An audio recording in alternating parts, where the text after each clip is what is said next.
The Queen of Willow Creek, a Tennessee reckoning. My name is Marty Jenkins. Folks around Willow Creek just call me Marty. 72 years old, widowed these past 17. And if you'd ask my son Tyler or his wife Brittany last Thanksgiving, they'd tell you I was nothing but a sad sack of a woman living off the government's teat. Poor old mama, Brittany'd say with that fake sweet drawl, patting my hand like I was a stray cat. We know it's hard, but we're doing our best to help. Help? Lord have mercy. If that's help, I'd hate to see what they call hindrance. It all boiled over that Thursday in November, the kind of crisp Tennessee morning where the leaves crunch underfoot and the air smells like sage dressing in regret. I'd walked 3 miles from my little shotgun house on Elm Street, same one I raised Tyler in after his daddy Ray dropped dead from a heart attack in '08, carrying a pumpkin pie I'd baked from scratch. No store-bought nonsense for me. The grandbabies, little Ellie and Jake, loved Nanny Marty's pies. Tyler and Brittany's place was the crown jewel of Willow Creek Estates, a McMansion with white columns and a 3-car garage stuffed with her SUV and his F-150. I'd helped buy that land, you see, signed the papers quiet-like back when the crash hit and developers were begging for pennies on the dollar. But they didn't know that. Nobody did. Happy Thanksgiving, y'all! I hollered as I stepped through the mudroom, pie balanced on one arm, my old pocketbook slung over the other. The house smelled like turkey and tension. Brittany was in the kitchen, her blonde extension swinging as she stirred gravy with a whisk that probably cost more than my monthly light bill. Marty, you made it. Come on in, but watch the floor. Ain't got time to mop up footprints. She didn't hug me, just eyed the pie like it might spill.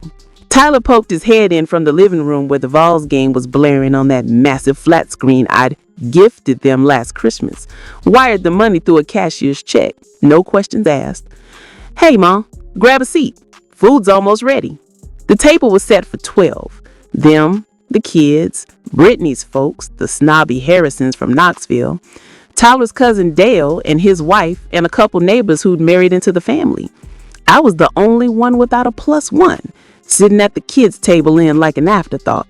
Grace was said, Brittany's mama leading it, all pious and proper. Then the eating commenced. Turkey carved thin, green beans with bacon, cornbread that was more box mix than meal. I kept quiet, listening to the chatter about Black Friday sales and how Tyler's commission at the dealership was going to finally put us over the edge. Ellie, my sweet 7-year-old angel, leaned over. Nanny, your pie looks yummy. Can I have 2 slices? Of course you can, sugar. I ruffled her hair. Jake, 5 and full of boy energy, was building a mashed potato fort. That's when Brittany cleared her throat, loud light, and set her fork down. Y'all, Tyler and I got something to share. It's been weighing on us, but it's time. The table went still. Forks hovered. I figured it was about the baby they'd been hitting at. Another grandbaby for me to spoil. Tyler took her hand. Ma, we've been talking and we love you. We do. But this arrangement, it ain't working no more. Arrangement? My stomach twisted tighter than a gourd vine. Brittany jumped in, her voice all rehearsed. Your family, Marty, but you'll stand over more nights than not, eating our groceries, using our water, and with the holidays coming and Jake's braces next year, we just can't keep subsidizing. Subsidizing. The word hung there like smoke from a bad cigar. Her mama, Mrs. Harrison, nodded sagely. It's tough, dear, but at your age, Social Security only goes so far. Maybe it's time for one of them senior apartments in Johnson City. They got bingo and such. Laughter rippled round the table, polite at first, then outright guffaws from Dale. Yeah, Marty, you could be the queen of the shuffleboard court. Ellie looked confused. Nanny, you leaving? I forced a smile, but my throat burned. Just talking, baby girl. Pass the cranberry sauce. Tyler leaned in, voice low but carrying like a shotgun blast. Ma, be real. You're 72, broke as a joke. We ain't the Red Cross. Pack your things after dinner. You can crash at the motel on Route 11 till you figure it out. The room exploded then, not with anger, but with backslapping agreement. Tough love, Cousin Dale called it.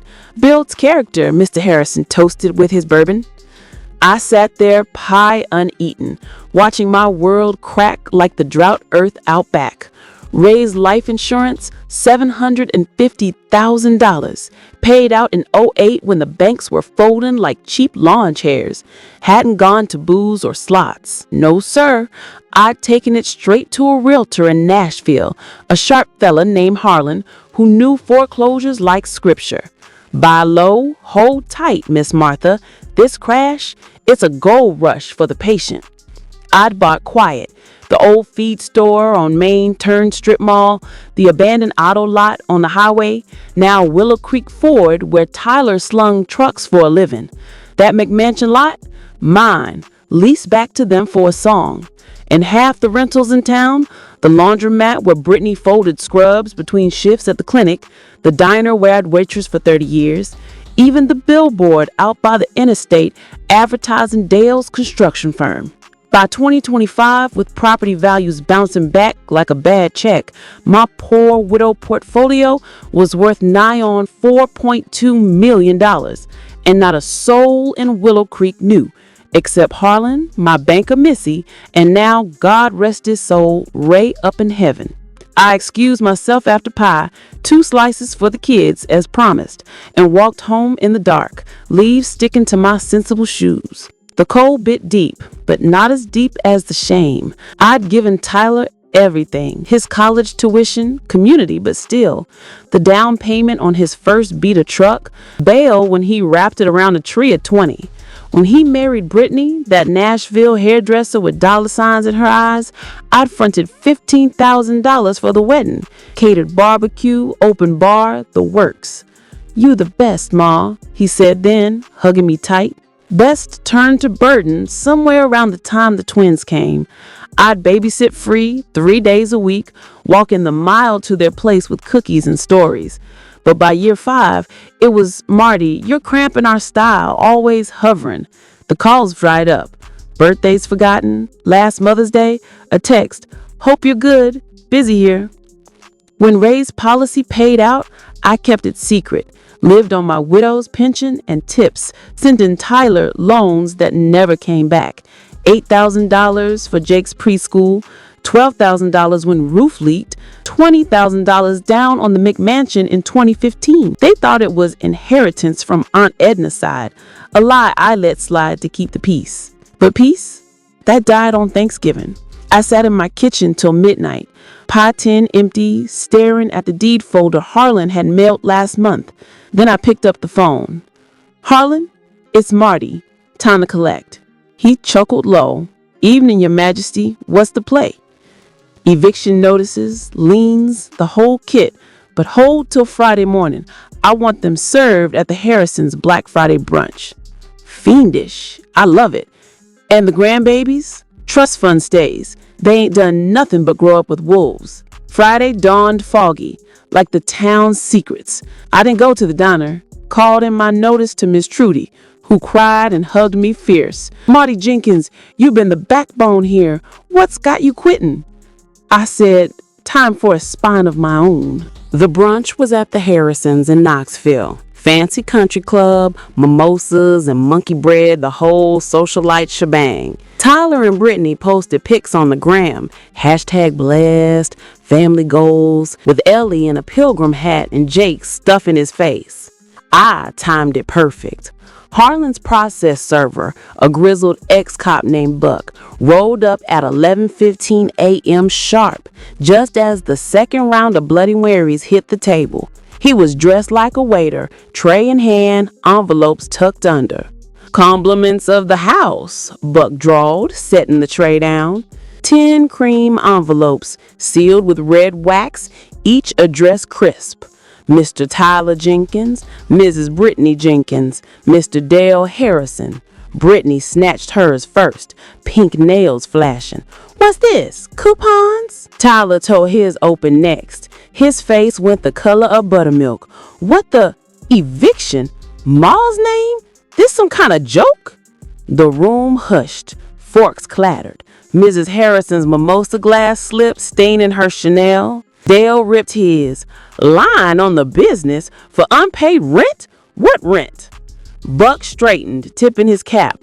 Morning, folks. Name's Buck Harlan, process server for Jenkins Properties, LLC. On behalf of owner Martha Jenkins, these are formal notices of eviction, foreclosure, and demand for back rent dating to 2015. Total owed $187,450 plus interest at 8%. Brittany shrieked. Martha, that broke down widow, she owns everything, I said, stepping out from the coat check where I'd been waiting, dressed to kill in a burgundy pantsuit I'd ordered from Belk's, first new clothes in a decade, hair done at Brittany's old salon, paid cash, tipped double. The McMansion, the dealership lot, ground rent's $2,500 a month, Tyler, and you've been 2 years behind. That strip mall. Brittany, your clinic lease expires December 31st unless you cough up $45,000 in arrears. Tyler staggered up, face purple. Ma, what the hell? You told us you was scraping by on nothing. Social Security, food stamps. Lies to keep y'all afloat, I cut in, voice steady as Tennessee limestone. Raise insurance, didn't blow it on Binko. Bought Willow Creek when it was dirt cheap. The feed store, now your precious Panera and Starbucks. Auto lot, where you park your ego every day. Even that billboard, Dale, your Harrison home sign, my highway, my rules. The Harrisons gate like catfish. Mrs. Harrison sputtered, but you're just the Donna lady, the one with the cat hair sweaters. I laughed then, real, from the gut. Cat hair paid for your daughter's wedding and your son-in-law's promotion party at the VFW. Y'all ate my groceries? Try this. You've been living on my dime since the crash. Ellie started crying. Nanny bad? I knelt, pulling her close. No, sweet pea. Nanny's just fixing what's broke. You and Jake, your room stay yours.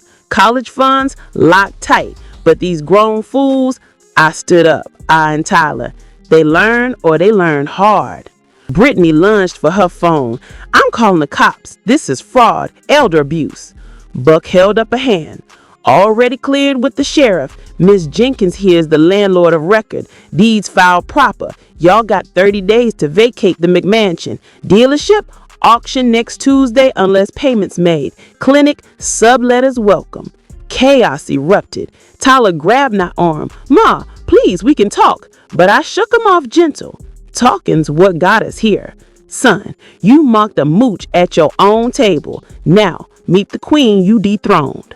I walked out to my new ride, a pearl white Cadillac Escalade Harlan loaned me, Buck tipping his cap as he followed. The brunch photos, deleted by noon, but screenshots flew round Willow Creek faster than gossip at the beauty parlor. By evening, the town was buzzing. Miss Trudy at the diner copped my meatloaf, slapping my back. Marty Jenkins, you sly fox, owned us all along. I kept the lights on, figuratively and literally. Monday, I moved into the old Victorian on Maple, the one I bought foreclosed in '09, restored quiet with contractors who owed me favors. 3 stories, wraparound porch, garden blooming with raised favorite azaleas. Harlan handled the paperwork. McMansion went on the market for $650K. Dealership lot leased to a Honda outfit for double Tyler's ground rent. Brittany's clinic, she scrambled for a spot in the next town over, scrubbing floors at an urgent care to make ends meet. Tyler showed up Tuesday night, rain-soaked and desperate, banging on my door. Ma, the bank's freezing our accounts. Brittany's leaving me, please. I opened the door, shotgun leaning casual by the hall, unloaded, but he didn't know. Son, you got a choice. Man up, get a second job, pay what you owe, earn back the kid's trust. Or keep whining and watch it all slip away. He crumpled on the porch, sobbing like the boy who skinned his knee at 10. I sat with him till the rain stopped, hand on his shoulder. I love you, Tyler A. Jenkins. I always will. But love ain't a blank check no more. Forgiveness came slow. Christmas, he brought the kids, Ellie with a handmade ornament, Jake with a drawing of us all at Disney. No Brittany. She'd filed papers by New Year's. Tyler started night classes at the community college, mechanics certification, paid his first rent check in February, $1,200 for a duplex I owned downtown. Willow Creek changed too. I deeded the diner to Miss Trudy, turned the laundromat into a community center for seniors, bingo free, coffee on the house. The strip mall, least affordable to local shops, a bookstore, a bakery run by that sweet girl from church, even put up a scholarship at the high school, Ray Jenkins Memorial, for kids who work hard and keep their word. Some nights, I sit on that porch swing, sipping sweet tea, watching fireflies dance like rays, souls smiling down. The McMansion sold in spring to a young couple with twins, starting fresh. Tyler visits Sundays now. No handouts, just pie and stories. He don't call me poor old Ma anymore.